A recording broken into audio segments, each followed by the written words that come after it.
Night,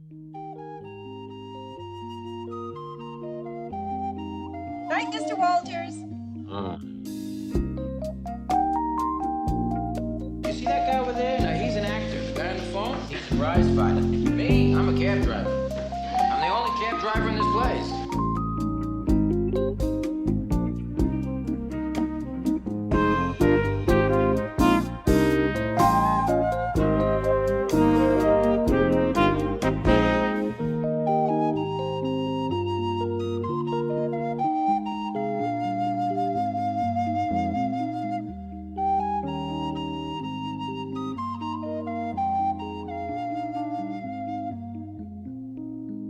Hello, and welcome to Goodnight, Mr. Walters, a taxi podcast.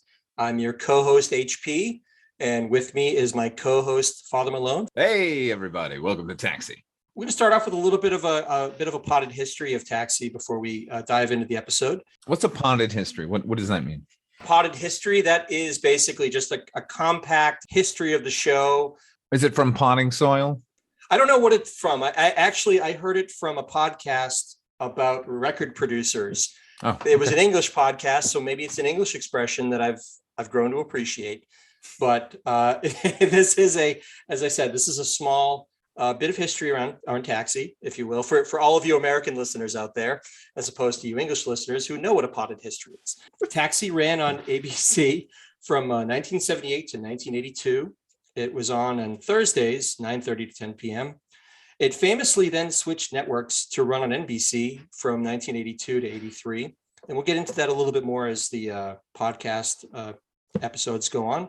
It was nominated for 31 Emmys. It won 18, including 3 for Outstanding Comedy Series.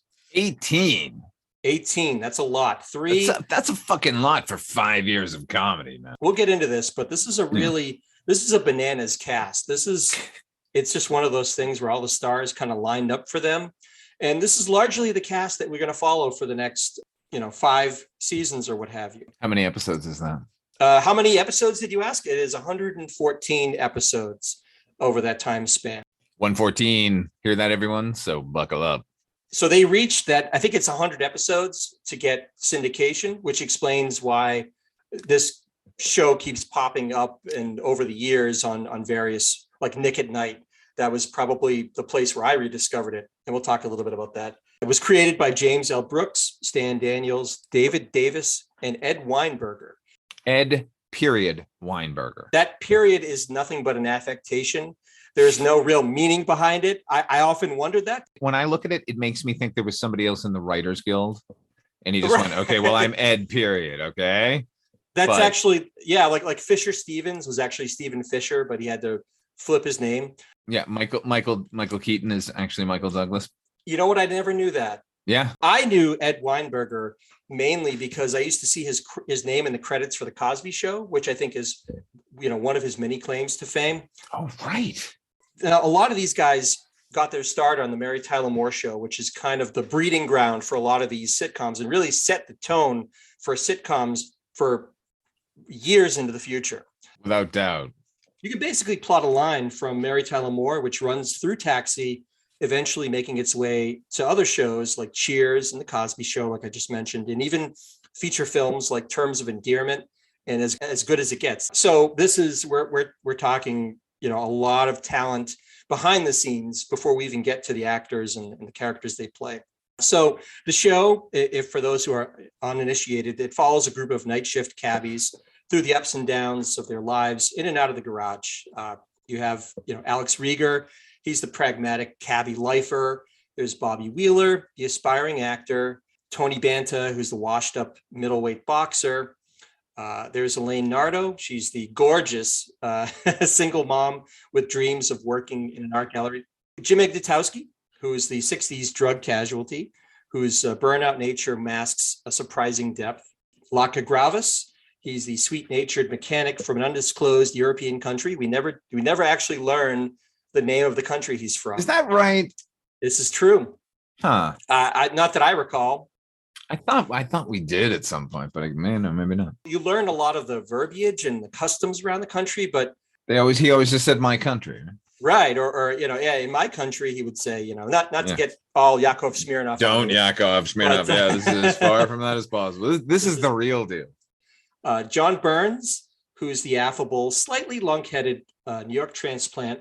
And to my mind, he's the obvious precursor to Woody Boyd from Cheers. Yeah, most likely. Yeah. And And presiding over all of it is who? Louis De Palma. Oh boy, Louis De Palma. You know what's funny? HP, you're reading this list of characters, and each one is like more classic than the last. You're like, oh yeah, he's a great character. And like, oh, and Reverend Jim. Oh my God, yeah. Oh right, and Danny DeVito, like killing it every scene. Yeah, It's amazing. I mean, to me, this is just an incredibly stacked cast, all perfectly suited to the characters they play. Very well cast. Obviously, the outlier in this whole list of characters and actors is unfortunately John Burns, we'll see later on. Really, the writers admitted later they couldn't really find a place for him. No, because you know what?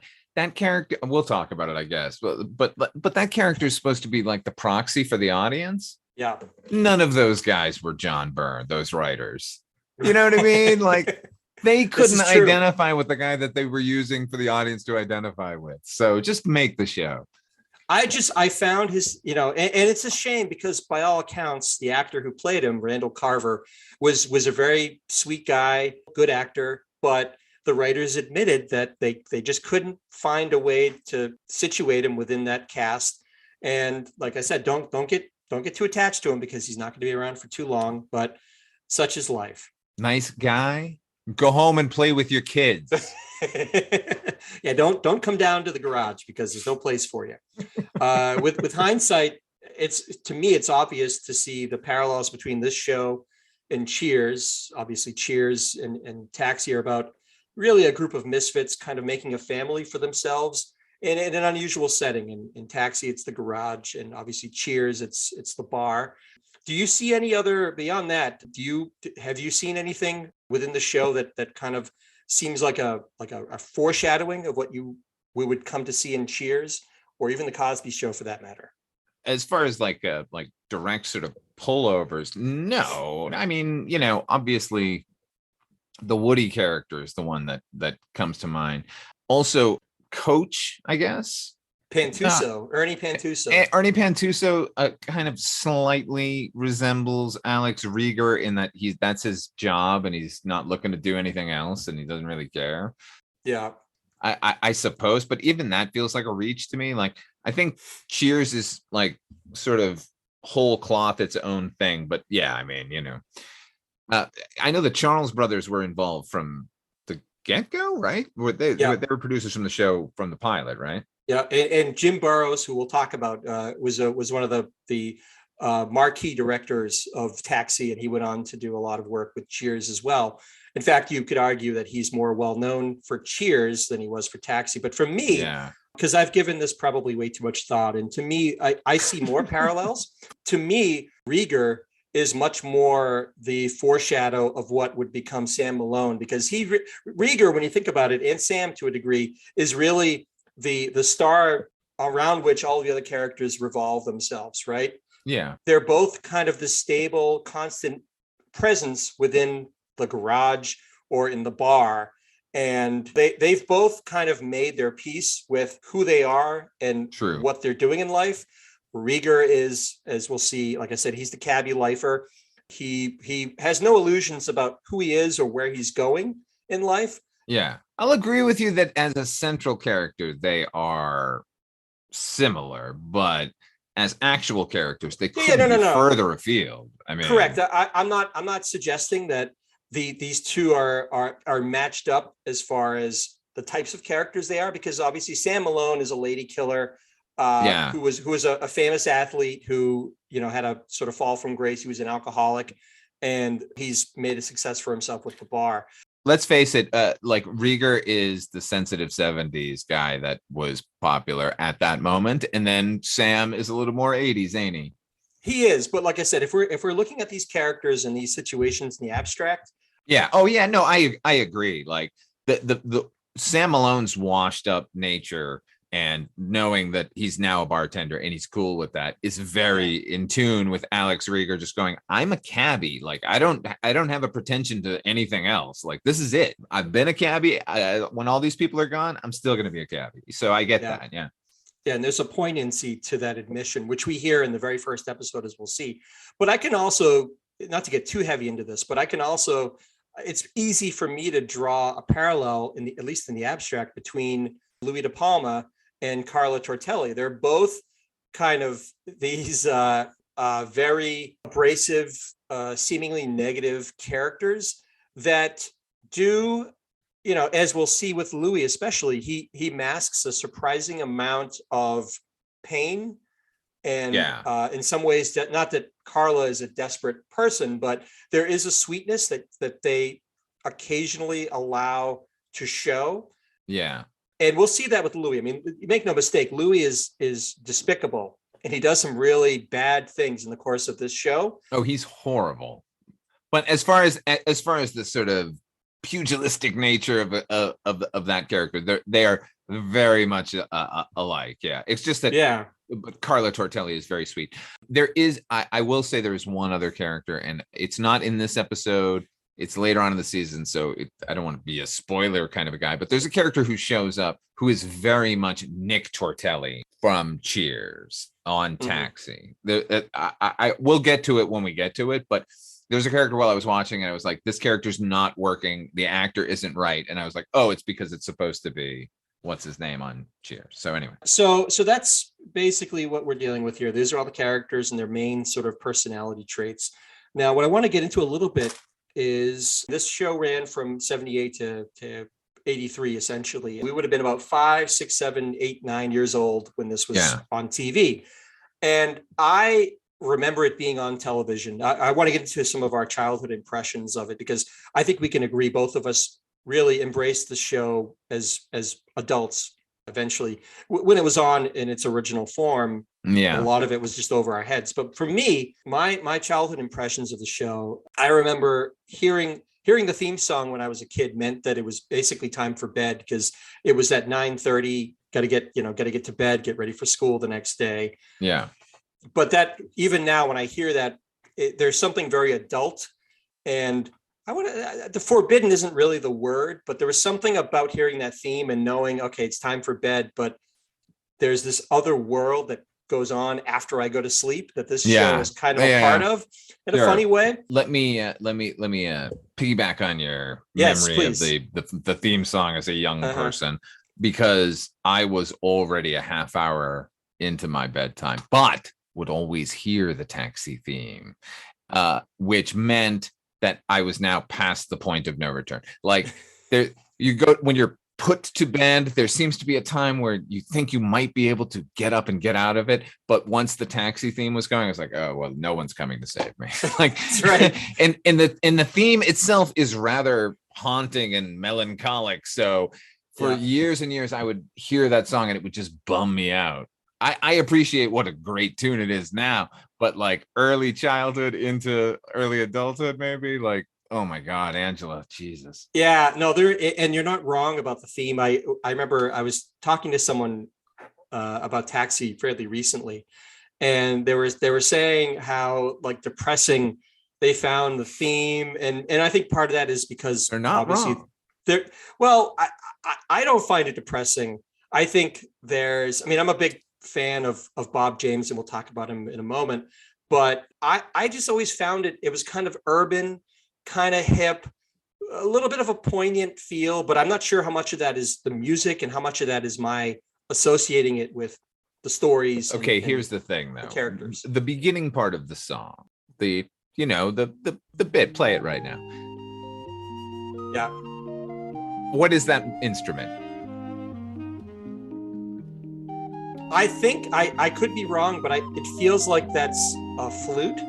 Right. Okay. Yeah. Okay. So here's the thing. When people are saying this is like this mournful, sad, depressing thing, they're referring to the flute, not the funky part in the middle, which is great. Like if you cut the beginning and the end off of this tune, no one could ever mistake it for sadness. It's the sound of like a lonely person on a hill. Like, I don't know. That sort of mournful flute. I can see that. Yeah, man. So speaking of the music, Bob James is responsible for all of the music in this. And for so much more. And for a lot. He's a smooth jazz composer, arranger, who had a career already before Taxi, but obviously Taxi increased his visibility and really kind of cemented his place in the pantheon. The theme for the show is actually, you had already said the word. It's called Angela. And this music was originally intended for the Blind Date episode later on this season. The original choice for the theme was a song called Touchdown. They needed to actually cut it in to the credits, and the Angela theme seemed to work so much better for them that's what they went with. So what was intended to be the theme of a character in a particular episode became the actual theme to the show. To me, it sounds more like what you would see as an interstitial during the show. You know how they cut to like a shot of the garage, and it's like this sort of peppy, whatever. Yeah. And then it goes in, and then there's Louis, yelling at somebody. For the listeners, here is a little bit of Touchdown.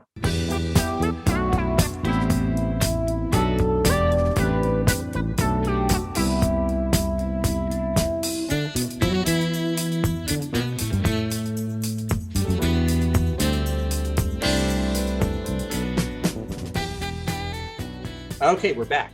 About Bob James. According to whosampled.com, he has 1,625 samples to his credit, 78 covers, and 3 remixes. Yeah, he's very, very heavily sampled. I knew he was popular in the hip hop community. I just didn't know he was that popular. It's actually surprising because when you think of popular sample artists, you're thinking of James Brown, you're thinking of like Parliament Funkadelic. These are all like the mainstays, but there's no getting around the idea. It's documented on the site that he was very heavily sampled. In fact, the hip hop outfit Souls of Mischief recorded a song called Cab Fare. It remains the greatest exponent of sampling the theme to Taxi. However, it also remains unreleased due to inability to clear the samples. But I happen to have a little snippet of it. So here's a little bonus. Here's a little bit of Cab Fare by Souls of Mischief.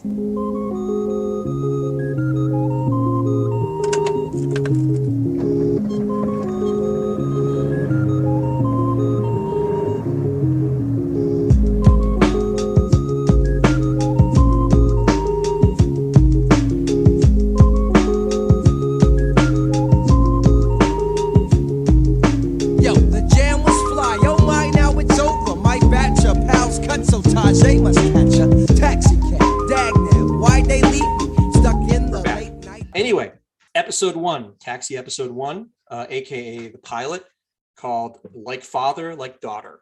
Yes, good title. I like a pilot that actually has a title and not just pilot. It's so lazy. This is we'll talk about this, but basically one of the things that I really love about this is that you're getting all of the elements fully formed that would kind of create the backbone of the show for all 5 seasons. 100%. This script is economical to a fault. It's a remarkable machine that it is an entertaining half hour that introduces us to everyone, gives everyone a fair shake. Like you said, sets the template for the rest of the show and still delivers a standalone story. It's kind of remarkable. Yeah, you could have had this episode be episode number 15 in the series or episode 25, and there would be no context setting. I mean, it still reads as a Taxi episode. The characters have all of their traits and foibles fully formed. It's fantastic. Yeah, these writers are like working at the top of their game. I mean, like you said, most of them came from Mary Tyler Moore or other shows, whatever, like, and they know what they're doing. Yeah, it's fabulous. So we have our first look at the opening credits. Hey, who's driving that cab? Thank you. That's alley-oop. Fantastic. That is actually, well, who is that? You tell me. Who's driving the cab? It's Bantha. It's Tony Danza. Tony Danza has got 72 credits, all named Tony. That's who, of course, makes the joke that they all called him that because he wouldn't respond to anything else. Yes, that is Tony driving the cab. Can he do it now? I wonder. Does he What's now that? like, oh no, you have to call the character Tony. I cannot respond to anything else. Well, it kind of became I'm now incapable. Thank you. It's his casting steez, directors. right? He's got to be Tony no matter what. This was B-roll footage from another episode. Now the shot, some people don't know is the shot was originally too short for the credits. So if you look carefully, there's actually a couple of slight edits. Yeah, there's some wildly bad jump cuts. The edits are not really artfully Once you done, see but them, they're you there. can't unsee them.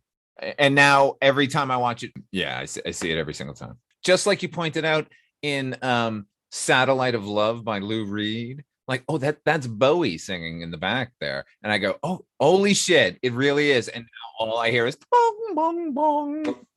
He produced it. It's fantastic. Yeah. Anyway. So we get our first look at the Sunshine Cab Company.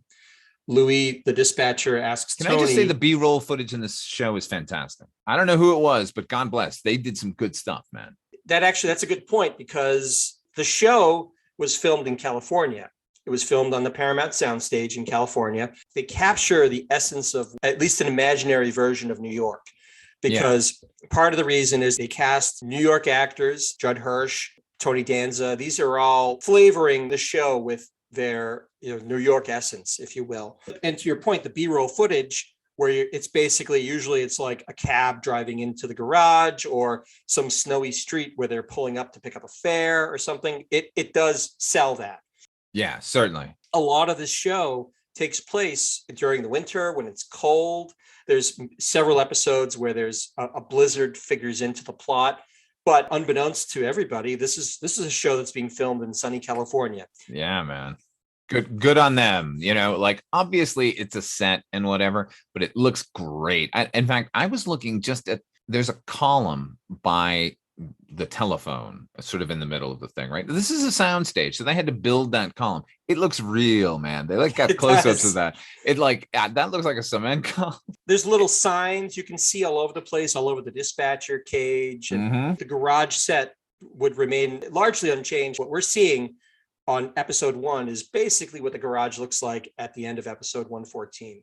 This is the set is what it is. The garage almost becomes its own character in the show, because that's where we largely spend most of our time. There's different, they go to Mario's, the dive bar, they'll go to somebody's apartment. So it's not limited to the garage. That would become boring. Over the years, we'll see Louis knows the place so well. Oh my God. Yeah. And his constant battle with the roach. There's always the owner of the garage who is up those stairs in the middle of it, sort of like at this high lofty perch, if you will. Louis is above all the cabbies, literally, as well as in his mind, figuratively. But then you have, initially, I think it's Mr. McKenzie owns the company. And then it becomes Mr. Ratledge, I think later. Right. It's like the bar in Cheers. It's this sort of comfortable environment. We know the environs, we know the boundaries of the place. We know everybody's got their own place to sit when they play poker and all this kind of stuff. It's very lived in. Louis, when the episode starts, Louis busting Tony's chops. Tony talks about a fight that he had, and Louis' remark to him is, "What's it like having a cauliflower back?" Which I think is a great opening line for Louis. Immediately sets the scene that we're not dealing with successful people. We already know that Tony is washed up just from hearing him talk about the fight that he had the night before. Right. Louis putting him down conveys this impression that he's a loser, basically. We're then introduced to John Burns, who's a yokel from out of town who can't pay Alex's fare because he can't make the right change. And then we see Bobby Wheeler. Another loser, struggling young actor. It has to be said, as much as they might describe what a good actor he is in the context of the show, he's really hammy. And I think that's part of the character and this is maybe why he's still a struggling actor and he never really truly makes it, is he's a ham. The thing that I alluded to earlier in the episode that I saw this and I can't unsee it after watching the show. Jeff Conaway comes in and he's talking to Alex about he's trying out for Equus. Yeah. And Jeff Conaway, if you watch the episode back, he's unusually for the character, he's just wearing a shirt. Normally the character Bobby wears like his leather jacket through the whole thing. Yeah. Jeff Conaway has the worst pit stains through this episode. Like, if you watch it again, this is not a character choice. This is not something deliberate. This conveys to me how nervous Jeff Conaway was in this first pilot episode. It's so distracting and it's so gross. So what happens is John discovers he has to call somebody to arrange to where he's going to stay in New York, and he tries to use the payphone. He discovers that the payphone is broken, so they can call anywhere for free. This immediately kind of causes commotion in the garage. Everybody lines up to use the phone, and they've all got their reason why they want to use the phone. Bobby calls the National Theatre of London to try to speak to Sir Laurence Olivier. Olivier is in the middle of a curtain call when he calls. So Bobby, in a funny little bit, basically says, all I want to tell him is, and then he just applauds. Yeah. And it's like kind of a nice moment. It's pretty good, actually. It's this conceit that there's a telephone that you can use suddenly. And like, it should be noted, that's a big deal in 1978. It was a big deal all through when we were growing up. Like, calling people cost money. Yeah. Every call. And like, to get a payphone that was messed up and you could just use it, holy God. And they do exactly what everyone wants to do, which is call as far as you possibly can for like no good reason at all. This is a pre-cell phone time, and this is, you're right, this would be a big deal. A long distance call in the United States was really expensive, and to make one overseas, holy God, when Banta calls Bangkok and he's like, okay, I'm putting in the money in now, right? And he's putting in like a nickel, I think. And I'm like, put in a quarter. It's going to be quicker. Like, you're going to be there a while pumping that thing and back into the machine. It's so true that for the modern watcher, it might seem like kind of silly because why wouldn't I just pick up my cell phone? But this is a big deal. And not only that, but as we've established, these are cab drivers. These aren't people with a lot of money. No one wants to be there. No one wants to be a cabbie. They're all poor, man. They're making do. Like, free phone. Yay. It's huge. So like I said, they all line up. As you said, Tony calls a prostitute that he met when he was stationed in Thailand, which is also a funny bit. And then we meet Elaine Nardo. She comes in. Louis doesn't know. He doesn't realize that she's a cabbie and it's her first day. So he kind of sweet talks her. And then when he realizes who it is, he basically just says, well, why are you wasting my time? Get over there and I'll call you when I need you. So she gives lip back to him. We learn a little more about how she's really no nonsense and she won't take any guff from him, let alone anybody else. So it's her first day, as I said, as a cab driver. Nardo. What does she do? She is working part-time at an art gallery. Right. These are all aspirational characters, with the exception of one. So she sits down and starts talking to Alex, and Alex delivers this really kind of like the thesis of the character of Alex, how this person's an actor. And because she says to him, like, oh, don't worry, I'm only here part-time. Like, I'm not going to be here a long time. And he says, oh yeah, everybody's here part-time. That guy's an actor. That guy's a prize fighter, and that's a hairdresser. And he says, and this is the important bit, he says, me, I'm the only cab driver here. Basically, he's the only one who understands who he is. It says a lot about the character's lack of motivation, about his pragmatism, about his really no nonsense way of looking at life. He's not sitting there saying, oh, I can't wait till I get out of being a cab driver. I want to be a writer. I want to be a this. Right. Which is not to say that we don't see some glimmers in other episodes of his unfulfilled passions and things he wanted to do in life. But ultimately, oh boy, don't we? Ultimately, he is a cab driver and he's under no illusion that he's anything else. Yeah, there's something noble in that. Yeah. I've known people who are in that exact sort of scenario who were doing something that they loved and everyone around them was just there to make a quick buck and then like move along in their career, and it burned them. It's good to have him as our central character. That sort of character would be good no matter what situational comedy we were plugging him into. What Rieger has on most other sitcom leads is that they stuck Judd Hirsch in there. And not only that, but like they've made him a fully formed, interesting as all the crazy characters.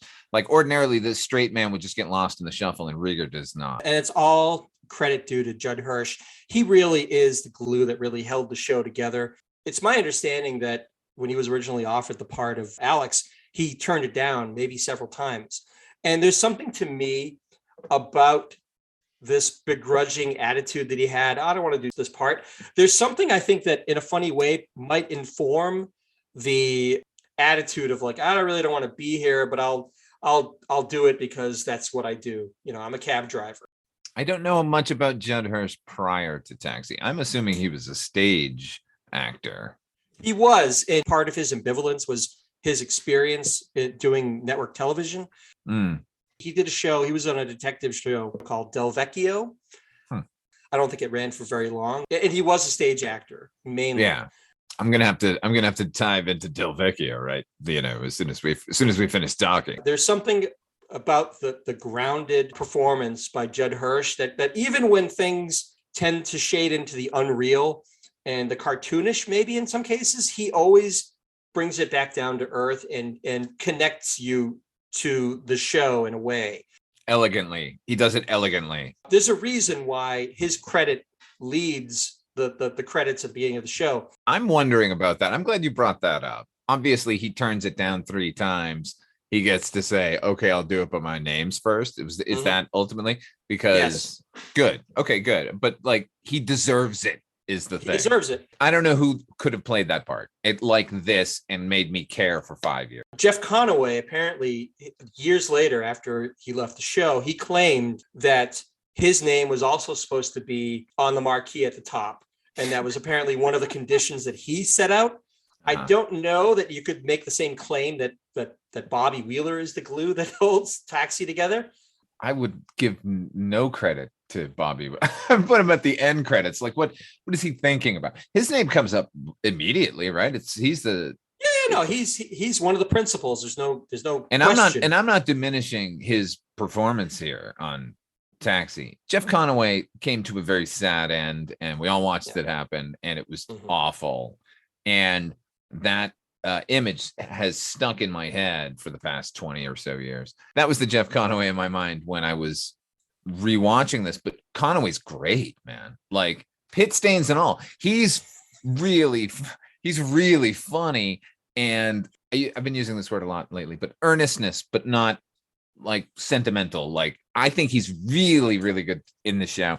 I think his character is actually really good in the show. I know eventually this is going to not be so great for Jeff Conaway and the cast of Taxi, but here I think he's really good, man. I like him.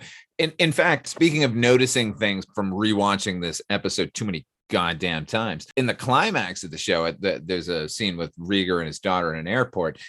Yeah. Jeff Conaway is in the background, seated, and has to sit there and react. And he's out of focus, man. And I'm watching. Conaway is fucking killing it back there. Out of focus, not even really in the scene at all, and he's still doing it. So anyway, that's something I noticed about Jeff Conaway. So Alex, during this whole thing where all the cabbies are lined up, they're all encouraging Alex to use the payphone, and he kind of demurs. He doesn't really want to use it, but he does muse that he might want to call his daughter. He hasn't seen her in 15 years. We learned that he was divorced, and his wife remarried and moved to South America. She basically pressured Alex to stay away from the daughter and let the new husband adopt her, which is awful. It's just an awful thing to learn about this character. And Nardo she kind of what a horrible human being you are, abandoning your daughter. Yeah, she's aghast, and rightfully so. And this is a really sad situation, regardless of his complicity in the whole situation. It's really sad for Alex that he really missed the majority of his daughter's life. He wasn't a part of it. In fact, not only was he not a part of it, his ex-wife told him essentially, stay away. For the good of our daughter, stay away. This is a heavy, heavy pilot. Speaking to the skill of these writers, these moments come up, they hit you heavy, and then they immediately follow it back into the comedy. Cheers was good at that too. There was it was really a funny show, but they had a knack for mixing in emotional moments. We also briefly meet Latka, the garage mechanic. Here we go, baby. Played by Andy Kaufman. Not Jim Carrey? I thought it was Jim Carrey. Supposedly, and I don't know how true this is, I suspect it's probably more true than false. At least this is the way it's depicted in Man on the Moon, that Kaufman really didn't like being on the show. He found it too constricting. And it's easy for me to believe that that's the case. But I will say that he still, despite that, it doesn't show. It doesn't show at all because we'll see we'll see over the course of this series, because he's featured very heavily and he has a lot to do, sometimes carrying the whole episode. And he's just tremendous. Even some of the more dramatic pieces, you would not expect someone like Kaufman to be so effective. You know, I watched an interview with Tony Danza specifically about Andy Kaufman, and he was saying how resentful he was at the time, because generally when they do a TV show, there is a read through on Monday, and then they block on Tuesday and Wednesday, and then there's like a rehearsal Thursday, and then they shoot Friday. And Andy Kaufman showed up for Thursday and Friday every week, right? And they had like a fake Latka for the rest of the week doing an impression of him, and then like somebody just doing the stand-in and stuff, right? Yeah. So it's easy to see why they would be resentful, but obviously it wasn't necessary, because Latka is never like that intertwined with the characters. He's always sort of on the outside. That's kind of a good thing. He didn't want to do the show. This is the only way he was going to do it. And as you said, it doesn't, as the viewer, knowing none of this wouldn't affect us at all. Like it doesn't show, you know, there doesn't seem to be any discord. It's easy to see why the cast would dislike him in real life, because when he was hired, he had all these stipulations. As you said, he wouldn't be there for a lot of the run-throughs, and he would kind of come in late in the process. He insisted they hire a stand-in, as you said. More famously, he insisted that they hire somebody named Tony Clifton to actually appear in several episodes. Now, who is Tony Clifton, Father Malone? Tony Clifton is a lounge entertainer, rather flamboyant, dressed in the sort of tuxedo with the frills. He wears spectacles at all times. He has a mustache and usually smoking a cigar. I think he had a toupee also. Really bad toupee. Kind of an attack comic in the Don Rickles school, but also styled himself a song and dance man in the Sammy Davis Jr. vein. By the way, he's terrible at all of them. He's perhaps the worst performer in history, and I don't know how he keeps getting work, but apparently it's because Andy Kaufman is stipulated that he show on the show. He insisted on hiring Tony Clifton along with him. So I think the producers saw in Kaufman like a rare talent, and they really stopped at nothing to make sure that he was on the show. And it's just in this one episode, he's on screen for maybe 3 minutes, but he makes a huge impression. He ends his bit with his famous "thank you very much," which became synonymous with the character. Now, the character grew out of his nightclub act. He used to have a bit called, I think it was just called Foreign Man or Foreign Guy. Foreign Guy, yeah. And it was him coming out with this ridiculous, indeterminate accent, and he would say jokes, and they were terrible jokes. And it was in line with Kaufman's confrontational humor. He would do this to the point where he would make people so uncomfortable, because this character Foreign Guy would get more and more upset. It's such a good piece, man, with the bongos at the end. It's amazing, and it's so iconic for Andy Kaufman. And you know what? Watching him as Latka, it made me re-examine Andy Kaufman, because he is this sort of very confrontational comic. His pieces are abstract in the extreme, and you're the joke in a lot of cases. But at the same time, he plays sweeter than anybody. He's the living embodiment of both extremes. He was like the guy who really reveled in being hated, but like was so good at being sweet and lovable. It's kind of insane, man. Yeah. If I had to compile a list of favorite Taxi episodes, I would say Latka is probably central to at least 2 or 3 of them. There's no hint as you're watching it that he resented the character or he never phoned in his performance. He's always just so sweet and really embodied the character of Latka really in a special way. And we see it from jump in this episode. We're already loving this character. It's incredible how much he does with so little time. So Alex, he finally gets the nerve up to try to call his daughter with this payphone that is for free. He finds out from his wife that his daughter Kathy is going to travel to Portugal for college, and for some reason has to fly through Miami. Unbelievably, Alex essentially steals a cab with the other cabbies and drives down to Miami International Airport. Before that happened, they try to borrow the cab, and Louis says he's not lending cabs out anymore. And then he comes out to confront them. And this is the first time we get to see Louis De Palma in his glory where he opens the cage door and steps out, and he's their height and then descends the stairs, and they all surround him like giants. And he's still the most menacing person on screen. It's fantastic, man. It's like watching Darth Vader emerge from the smoke. It is a wonderful reveal because up to that point, it's not as if Danny DeVito was a household name. Nobody knew how tall he was, man. It was this looming presence in a cage. Holy shit. Right. And then he comes out and it's like he's, 4 foot nothing or whatever. Really kind of sets the tone for this sort of Napoleonic complex that you can see that this character is dealing with. They basically steal the cab from Louis and they drive down to Miami International Airport. I think they say it's going to be about 24 hours, like a straight shot.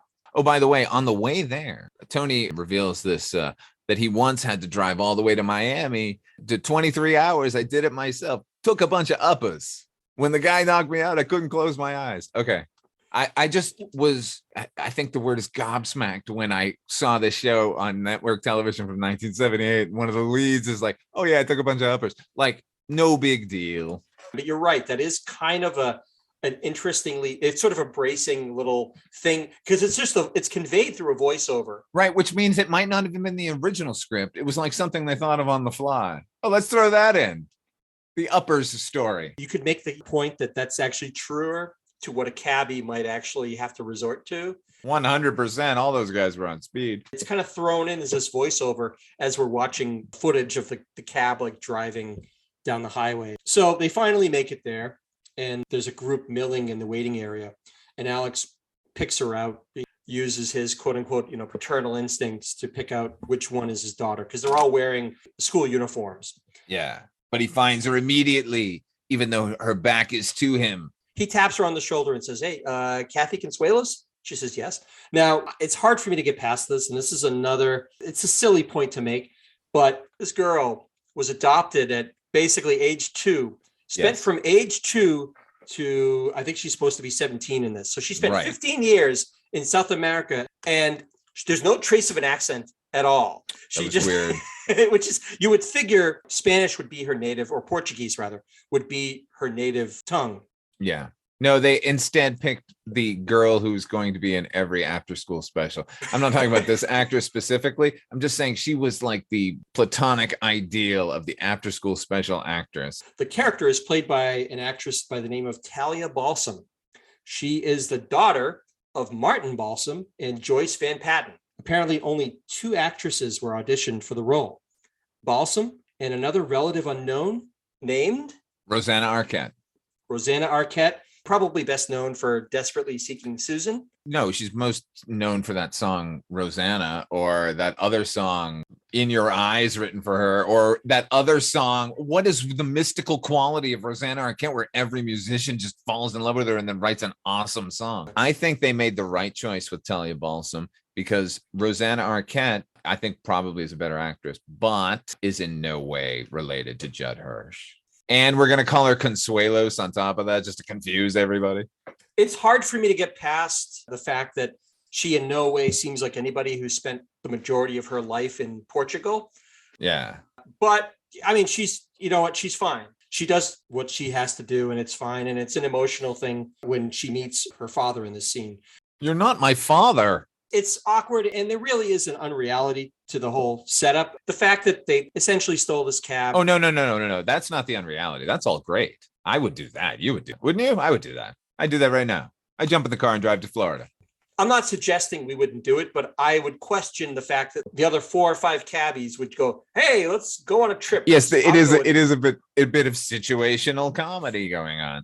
But I like all of that. I think it's the pushing the credulity is like trying to slam their I wasn't there for you, you weren't there for me relationship into one thing. Although they do it very well. I mean, it is the writing isn't ham-handed at all. The performances are. It just feels a little. I don't know. It's a little contrived. Yeah. But having said that, Hirsch really sells the scene.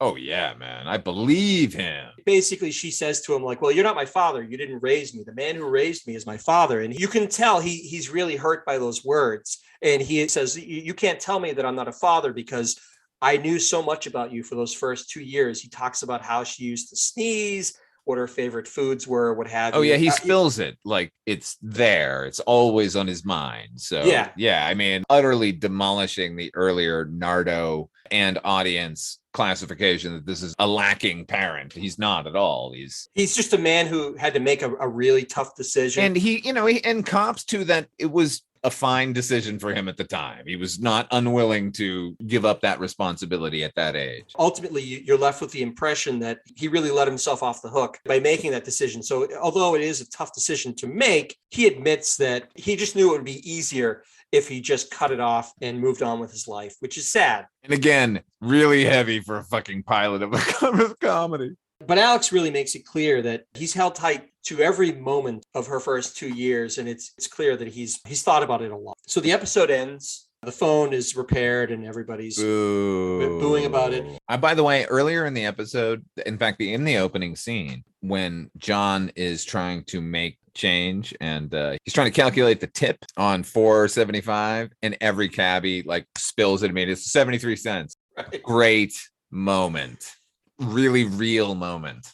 It is. And I love in every episode, they put such a great assemblage of cabbies that are waiting for their cabs to come in. They're characters, man. They are real human beings back there. Let's not forget, these are the night shift cabbies, right? They're waiting for the cabs to come in from the day shift. So they're usually waiting around. But I love the texture of them in the background. John comes in at the end of the episode and announces he's gotten his hack license. Here we go with the rube. Finally, Louis gives out his cab assignments and we're off and running. And that is the episode. Now, let's talk a little bit about the episode. Things, good and bad points. Now, for me, I love that this show comes kind of fully formed almost in the form that it was going to take going forward. All of the essential elements are there. I love that it's already kind of its own thing and its own vibe. And they didn't really change the formula too much because it worked. I agree with everything you're saying. And I love the episode. I do think as a blueprint in season 1, they stick a little too hardcore to staying in the garage with everybody as like an office comedy.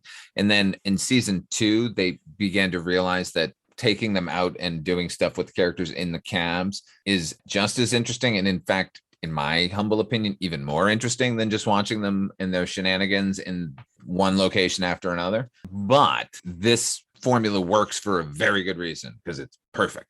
You know what I mean? Like, the writing is going to be good no matter the way they present it. The other thing about moving away from just the garage and into more as they're picking up fares, it really opens up the show and it keeps it from feeling too stage bound to that one set. And it opens up a ton of possibilities for different episodes. And as you pointed out, whoever is responsible for conveying like the inside of the cab and like the headlights going by and the tracking work of that, it's really kind of brilliant. Oh my God. Yeah. We're going to get to it more when we see it, I think. But that poor man's process where it's just a black sound stage and they're shooting a car and like somebody's off camera, just rocking the car back and forth. And, they're pretending to drive.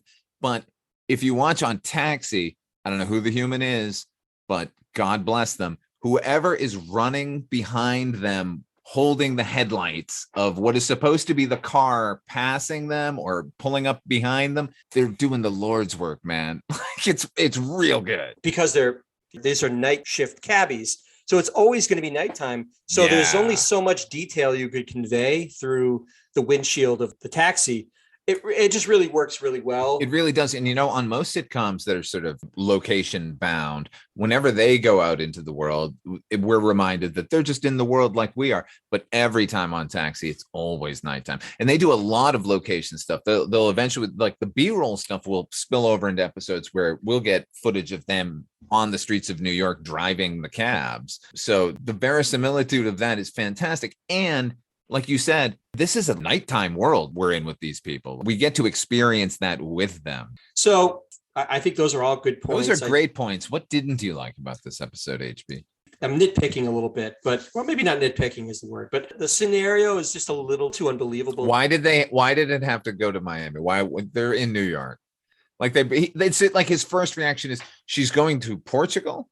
Well, she has to come through New York. Yes, she did have to go through New York. just set it in New York. And if they need to do some business with cabs, then, make some traffic-y nonsense. You know what I mean? You're right. It's a stretch to have him drive all that way for the meeting we get. It would have been better, honestly, had they gotten there and the plane had just taken off. Right. And then he would realize that he missed his shot. Yeah. He wanted a reconnect with his daughter and he missed it. He screwed up. That probably would have been more thematically appropriate. I mean, we get this reunion with these two, which is nice. It's sweet. And if not for the performance by Hirsch, it wouldn't have worked nearly as well, but I get it. I would have liked to have seen it set up more elegantly. And to your point, it is a little bit stage bound. We'll see. That will change over time. That will evolve. It's fine for this, you know what I mean? Like, given the amount of information that they have to and do convey and make it entertaining and make it very funny. This show is really funny. Yeah. These are really top-notch writers. So we're going to grade this on how many yellow lights it should get. What does a yellow light mean? Thank you, Jim Ignatowski. We're going to grade it on how many yellow lights. 1 being the worst, 5 being the best. Father Malone, what do you give this episode? How many yellow lights would I give like father, like daughter? Like 5 is unassailable, right? Like it's the best thing ever. 5 is the quintessential episode of Taxi. If somebody says, should I watch Taxi? And I go, yeah, watch this episode. That's a 5. Yeah. Okay. Then this ain't a 5. This is a 3. I agree. This is a 3. This is a really high bar for a 3, but this is a 3 for this series. 3 might sound like an average grade, but we're grading on a curve here. Taxi, these episodes and the writing is a cut above. So it's a very high bar. I'm going to resist the temptation to say, well, maybe a 3.5. We're going whole yellow lights on this. It's either 1, 2, 3, 4, or 5. Okay. We're not going to quibble and say, 3.25. I'm going to give it 3 yellow lights as well. This is a fantastic introduction. Wonderfully acted, well directed, some maybe finding their footing. Okay, so we're going to give this episode 3 yellow lights. What does a yellow light mean? Thanks again, Mr. Ignatowski. The next episode will focus on episode 2, which is called One Punch Banta. But we hope you enjoyed this inaugural episode of Goodnight, Mr. Walters, a Taxi podcast. I am HP. And I'm Father Malone. Thank you so much for listening. Look for you next time. Night, Mr. Walters.